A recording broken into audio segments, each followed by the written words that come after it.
Welcome everyone, my name is Cory Stabler. Welcome to my case study on Craft Brew Alliance. As this is being performed for a strategic management class, we will be focusing on some of the strategical options that this company has in front of them. On the docket for today, we're going to talk a little bit about the company background. We're going to talk about some of the financial figures and some of the performances over the past couple of years. I will discuss their current relationship with Anheuser-Busch and what it means to Craft Brew Alliance. Then I will try to give you a little bit of an overview of the United States beer markets to give you a little bit of a foundation for my questions that I'm going to ask. Then I will go ahead and discuss some of the strategic challenges and my questions that Craft Brew Alliance, in my opinion, needs to answer. And then I will conclude by giving some options that they could do, and then my personal recommendations. In their current portfolio, CBA currently has 8 brands, most of which are traditional beer options. They do have a cider option in Square Mile Cider Company, and they even tried to hop on the gluten-free bandwagon with Omission Brewing Company. Here's a little history on Craft Brew Alliance. So in 1981, Red Hook Brewing was founded in Seattle, Washington. 3 years later, in '84, Widmer Brothers Brewing Company was founded in Portland, Oregon. Jump ahead 10 years, Kona Brewing Company was founded in Hawaii. At the same time, Anheuser-Busch bought up 25% of stake of Red Hook Brewing Company, which basically gave Red Hook the distribution channels of Anheuser-Busch. In '97, that same thing happened, but with Widmer Brothers and Anheuser-Busch. In 2003, Widmer Brothers kind of performed the same activity, but with Kona. They bought up 20% of Kona shares, which gave Kona then access to Anheuser-Busch distribution channels. Go ahead and jump ahead 2007. Goose Island sells 42% of its stake to Widmer Brothers so that they could as well use the Anheuser-Busch distribution channel. And then in 2008, Craft Brew Alliance was officially formed. A little bit of a note that will come into play later in 2014 here recently.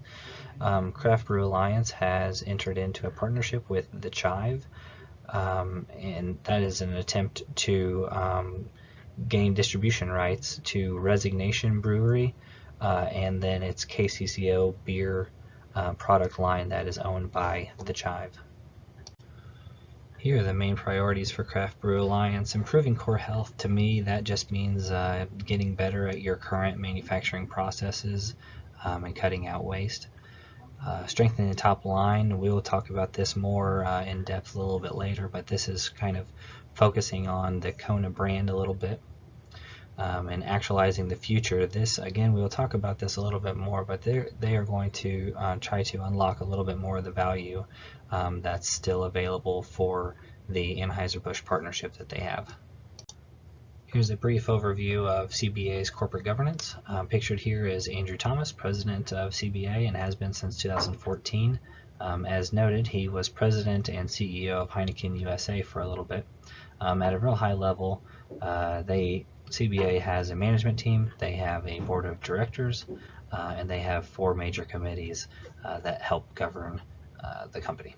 So on this slide, I'm going to talk a little bit about the company's financial performance. First, I'm going to draw your attention to the graph on the right.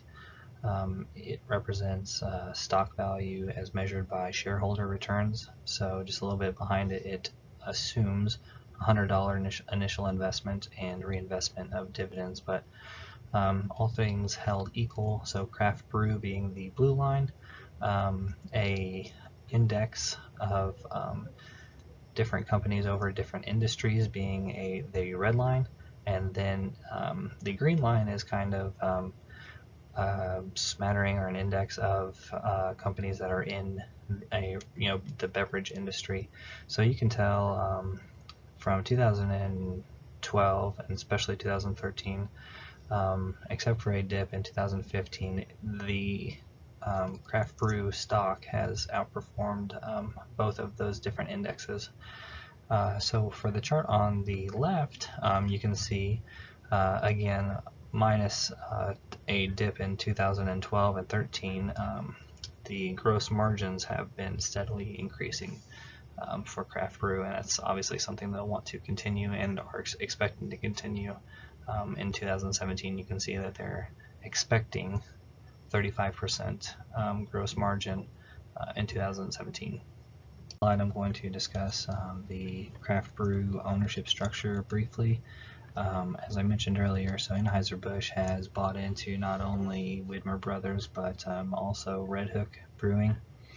So currently that lands them at 32% overall ownership of Craft Brew Alliance. You can see some of the other individual brewing companies make up bits and pieces of it, with 44% just being kind of odds and ends ownership. So what does this mean for Anheuser-Busch? So they do not get any kind of weighted votes or any kind of special privileges when it comes to voting on direction of the company, but they do have the right to put 2 directors on the 8-member board of directors. The agreement goes on to say, that anything over a certain dollar amount, Anheuser-Busch has to have the consent or give the consent to CBA to purchase a new brewery, and then there are different stock option buying and selling laws on there. The one I thought was interesting is Anheuser-Busch has actually capped the number of shares that CBA can issue each year. Basically, what they're trying to do is not to dilute their ownership percentage or power over CBA. So on this slide I've titled it, so what's in it for craft brew, honestly? Well, with a name like Anheuser-Busch, craft brew gets a whole lot. What they can do is craft brew can now focus on just the brewing aspect of it and some of the packaging and some of the finer manufacturing side of beer manufacturing. And then they let Anheuser-Busch do the wholesaling and distribution, so they don't have to focus on that kind of the business aspect of that. As you can see to the figure on the right, the vast majority of overall sales comes from Anheuser-Busch and Anheuser-Busch related sales. And craft brew, some of the products in craft brew, they do have their own brew pubs, but you can see that it's not even close to the amount of sales generated by this partnership with the beer industry giant that is Anheuser-Busch. So in the next few slides, I'm going to talk about the United States beer industry overall, which will lead me to make some suggestions for what craft brew can do to improve its position. So currently, overall in the United States beer market, as you all know, I'm sure, it's absolutely dominated by the big players in the game, which are Anheuser-Busch, which is owned by InBev, and Miller Coors. As you can see, craft brew is not even on this list. They'd fall into the 16.2% of other brewers. So obviously they're trying to increase their position, but they're not even relevant enough to make this chart at this time. So in contrast, this is probably the chart that CBA is probably focused on a little bit more. I don't think that they're really trying to even compete with the Anheuser-Busch's of the world or the Miller Coors of the world. This is top craft beer companies in the United States. As you can see, Craft Brew Alliance currently ranked 5th overall. Sam Adams, considered craft beer, is ranked 1st currently. So again, this is probably something that Craft Brew Alliance has their eye on to try to gain position on more than that first chart that was shown. I just wanted to give you a little bit of perspective of where craft beer falls on the overall scale of the beer market in the United States. So in this slide, if you think back to the Pestel model, the socio-economical category of the Pestel model is something that craft beer in general and Craft Brew Alliance can have a little bit of a bright side to it. Craft beer as a market segment is on the rise. On the figure to the left, you can see from the 30s all the way to today. Well, first of all, the craft beer in general wasn't even legal until 1979. and then it didn't make this chart until the 2000s. And you can tell today its market share, craft beer in general's market share, has increased to actually a significant player. The figure on the right kind of shows that overall the beer industry is a little bit flat. However, that being said, the craft beer industry is still growing. That means that it's being offset by a reduction in some other of the domestic beer industry. Again, that can only spell good news for craft brew. We've talked about it in class that the millennial generation is preferring the craft beer over the macro brewery, if you will. So let's talk strategy. So the question I pose to craft brew is, should craft brew keep all of their brands and continue to try to bring on new brands? Currently, their Kona beer makes up for more than 50% of their portfolio, and that's only increasing year after year. Some of the other ones, which I'll discuss in a little bit, are not doing well whatsoever.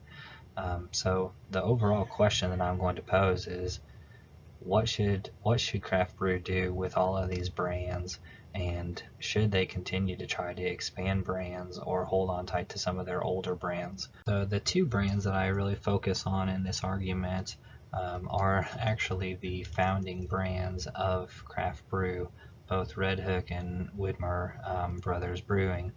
So if you see the graph here, which is quarterly shipments by brand, you can see from 2010 all the way through 2016, Kona has just what you would expect a successful company would look like, just starting off somewhat small, continuing to grow all the way through. You're going to have peaks and valleys, but overall the trend is growth.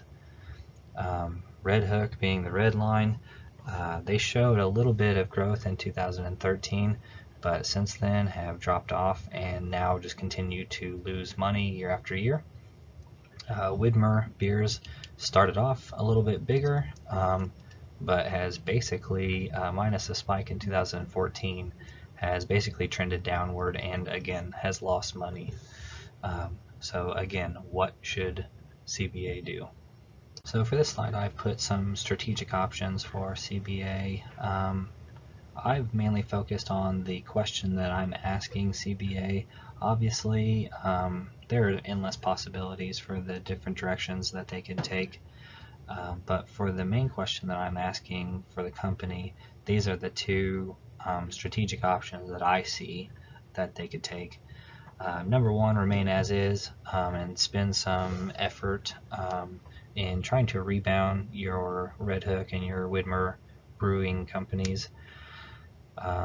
Pros of that, it's easy. Everything's already in place, so we don't really have to change. Also, it kind of shows that they are staying true to their roots, if you will, in that no matter what, they're going to stay with their founding companies.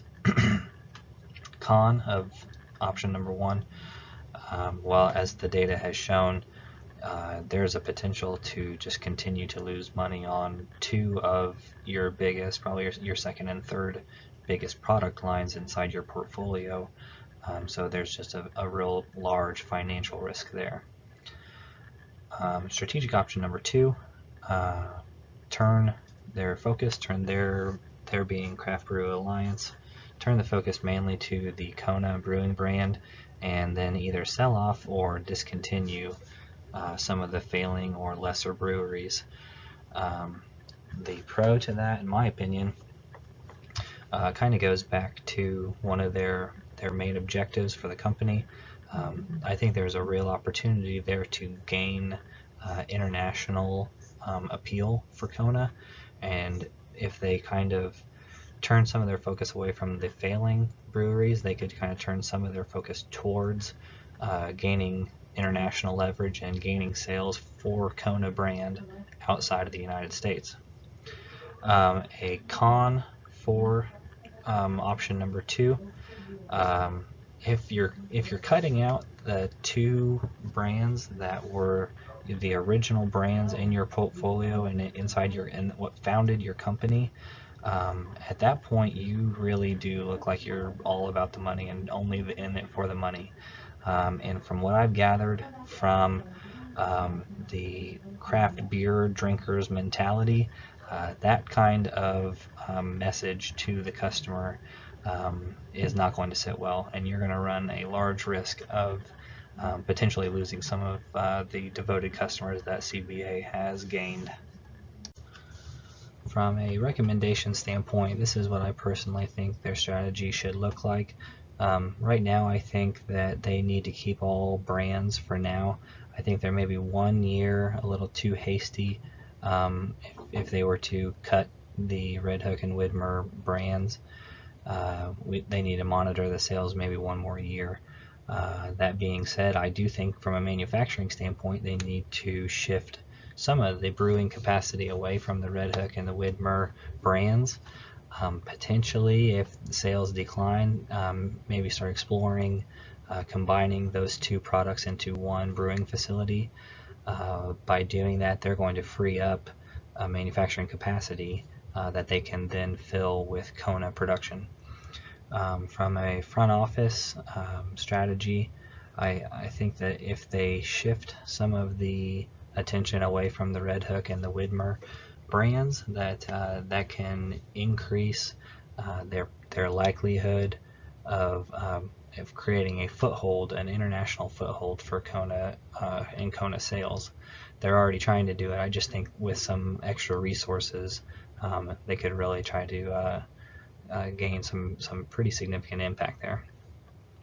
And then kind of separately, I really do think that they should attempt to in some way, shape, or form gain ownership of this Resignation Brewery slash the KCCO beer product line. So right now the Chive, well, overall the Chive is a phone app, and it is exceptionally popular with the younger generation, specifically males. That's already the generation that's already drinking craft beer, preferring craft beer. So you've already got the partnership, you've already got the product in place. And so I really think that if they really want to harness the craft brew market, that the KCCO beer product line has a very large upside. And if you can combine that with their already solidified Kona sales increases, that they might be onto something there when it comes to increased market share. If successful, if they can gain ownership of Resignation Brewery, they need to monitor both KCCO beer sales and Kona international sales. If they take off the way I think they will, at that point maybe then revisit the either discontinuation or selling of the Red Hooks and the Widmers. To wrap things up for today, we've seen so far that Craft Brew Alliance, through some of the financial figures and some of the graphs, is a relatively small but growing fish in a very large pond that is the U.S. domestic beer market.